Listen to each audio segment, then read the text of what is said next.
Today, we're here with Darren Louis, CEO of Aptorum Group, NASDAQ listed, ticker APM. Darren, thank you for being with us today. It's lovely to be here.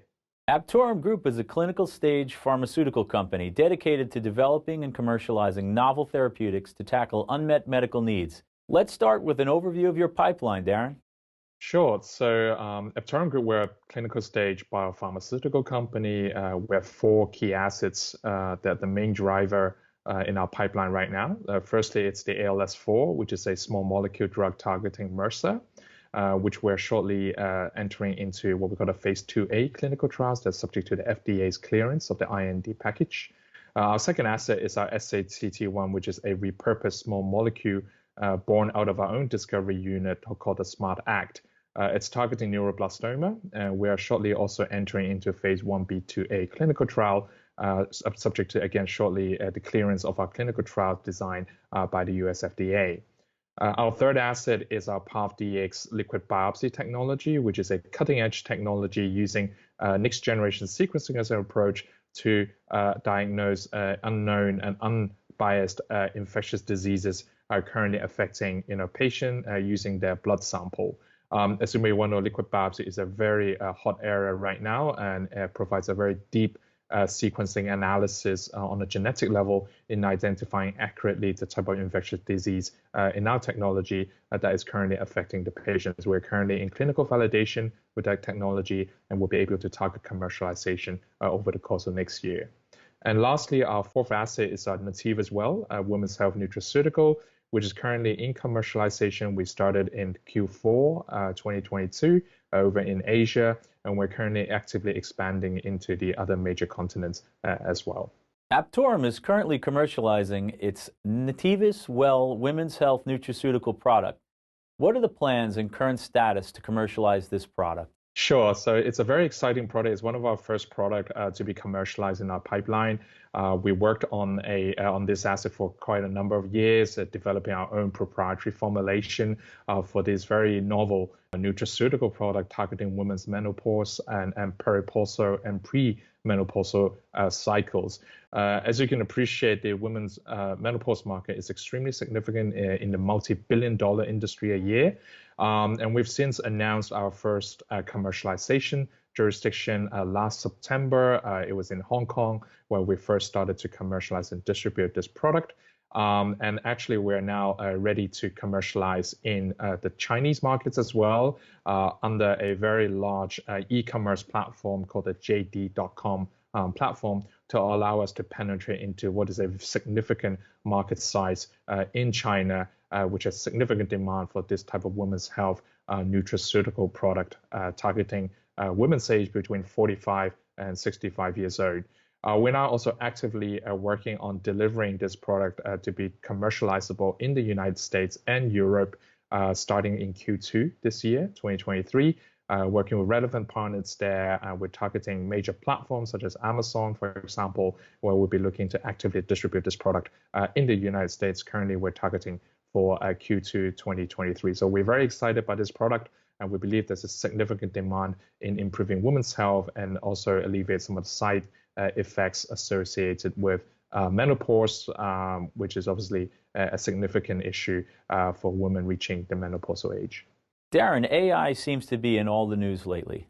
What's Aptorum's proprietary SMART-ACT platform, and how will SMART-ACT allow Aptorum to identify potential candidates that can be repurposed for selected orphan or unmet diseases? Sure. So as we've announced almost 2 years ago now, we've launched our SMART-ACT drug discovery platform on the basis of the fact that we have a library of over 2,600 FDA-approved small molecule drug library on our computer systems, where we have what we call a in silico screening against selected targets to find a potential drug that could be repurposed into tackling some of these highly unmet diseases. Of that, obviously, we have now outnumbered a number of oncology diseases. One of our first oncology indication was neuroblastoma, which has culminated into our discovery of our current SACT-1 asset.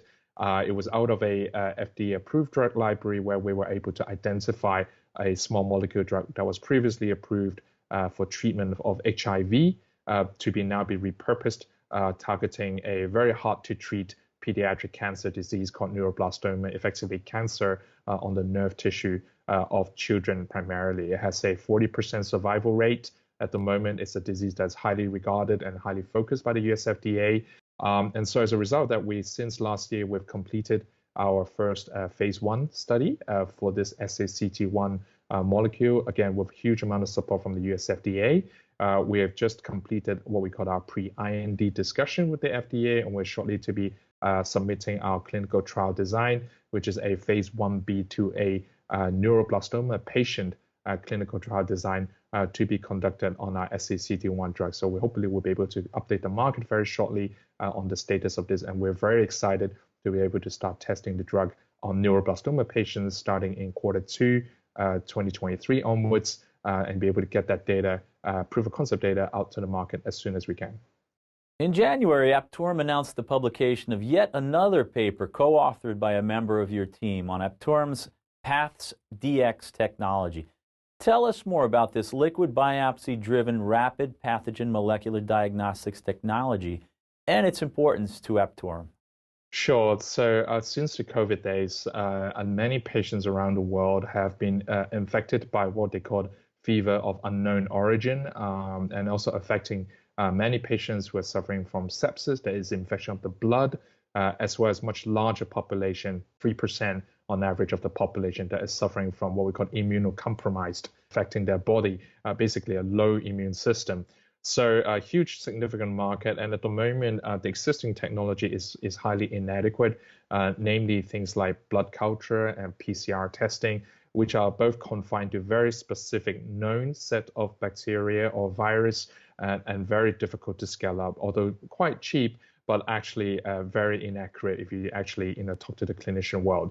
The world right now, especially in the hospital setting, is sorely in need of technology, which is provide a deeper analysis and accurate analysis to the genetic level to identify what they call unknown pathogens. And to give you an example, right now, our database contains over 17,000 plus pathogens in our database, and this is genetic sequencing data of both virus, DNA, RNA-based viruses, bacteria, and fungus on our database right now. And the relevance to this is that actually our technology of the PathDX allow us to prepare based on basically a small drop of blood, 0.5 ml of blood, allowing us to prepare the sample and perform what we call NGS, so next generation sequencing analysis, effectively reading the genetic data of the pathogens itself, whilst able to suppress the background noise of the human DNA that's affecting the sample, and able to accurately read out on what we call an unbiased basis the exact composition of the pathogens currently affecting the patient through that small drop of blood. It's developed to be highly cost-effective in mind, with a very fast turnaround. We're targeting less than 24 hours turnaround and an extremely deep set of analysis and data against as I said, over 17,000 plus pathogen genetic sequence in our database to provide an accurate picture for potentially clinicians and physicians alike, enabled to treat the patients with the appropriate amount of antibiotics or antivirals, and as well as actually reducing eventually the mortality and morbidity of these patients suffering from fever unknown origin, sepsis, or even immunocompromised patients. So we're very excited by that. The paper was a publication based on our clinical validation data from last year. We're currently looking actively to expand our clinical validation sites beyond Singapore into major jurisdictions, including the UK, United States, and over parts of Asia as well, to be able to broaden the adoption of this technology. So this year, we're very much looking at scaling up our clinical validation data, targeting further publications of the data coming out from it. So far, based on the limited patient data that we have, we were able to achieve very impressive sensitivity and specificity, well over 95% on what is a very small patient sample, and that is a fantastic result. And these sensitivity specificity have already reached commercializable acceptance levels. So we're very impressed by that, and that paper pertains obviously the details of that set of data from our last year's clinical validation data. So we'll be looking to continue to drive and diverse our validation sites and data, and obviously make those public as soon as we have. This seems like an incredibly deep pipeline. What milestones can investors expect from Aptorum in the first half of 2023 and beyond? Absolutely. So as I said, we're currently working on the two drugs, which is ALS-4 and SACT-1. We're actively moving that into the very critical proof of concept trials. So these are typically the phase 2A for ALS-4 and what we call phase 1B/2A for SACT-1. So these are involving actual MRSA patients as well as neuroblastoma patients, respectively, in testing these drugs, looking to find optimal dose as well as initial readout of proof of efficacy as well. So very excited about two drugs progress. And of course, our Native as well, nutraceutical, where, as I said earlier, we're currently actively commercializing in other markets, including the US, Europe, and China. And actually, these are obviously will provide near-term revenue for the company for what is a highly demanded and unmet women's health menopause market as well. And lastly, our PathDX technology, and again, undergoing extremely rapid expansion in terms of our validation sites and validation data. Over this year, we'll continue to discuss in collaborations with major laboratories, genetic sequencing companies in achieving potential collaboration on this technology with the aim to apply for a commercialization ready status over the course of next year to target this highly demanded NGS market for infectious diseases.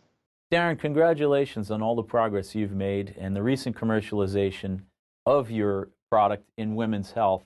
Why should investors take an interest in the Aptorum Group right now? Absolutely. And we believe that we have plenty to offer in Aptorum. As I said, we have four major assets that have multiple shots on goal right now, starting with our ALS-4, which is a first-in-class small molecule drug targeting MRSA-based infection, a high priority development target, as mentioned by the WHO. And this product, we are now shortly looking to commence our phase 2A clinical trials, subject to, again, the US FDA's final approval of the IND package. Our second drug is our SACT-1, which is our repurposed small molecule drug born out of our SACT Smart Act platform. SACT-1 currently is also getting ready for what we call a phase 1B/2A clinical trials, again, just subject to the final approval of the clinical trial design by the US FDA. Our third asset, our PathDX liquid biopsy technology, again, very cutting edge NGS-based sequencing technology, currently in a highly unmet infectious disease market. We're currently looking to expand further validation sites in ready for commercialization for 2024 around the world of this technology as well. And last but not least, our Native as well women's health nutraceutical, which is targeting a major multi-billion-dollar market in women's health, especially when menopausal age women, aged between 45 to 65 years old. As we have recently announced, we are now expanding our distribution capability into a major continent, which is China, in partnership with a major e-commerce company, JD.com, in distributing our product of the women's health nutraceutical. And we'll be looking to continue to drive the expansion over the second quarter into the major markets, including the United States, through local distribution partners there. So we're very excited about that, and we'll continue to update our shareholders of these exciting results. Very compelling story. Thank you for sharing it with us today, Darren. I really look forward to these new developments in 2023 unfolding, your commercialization. Thank you again. Thank you. It's lovely to be here.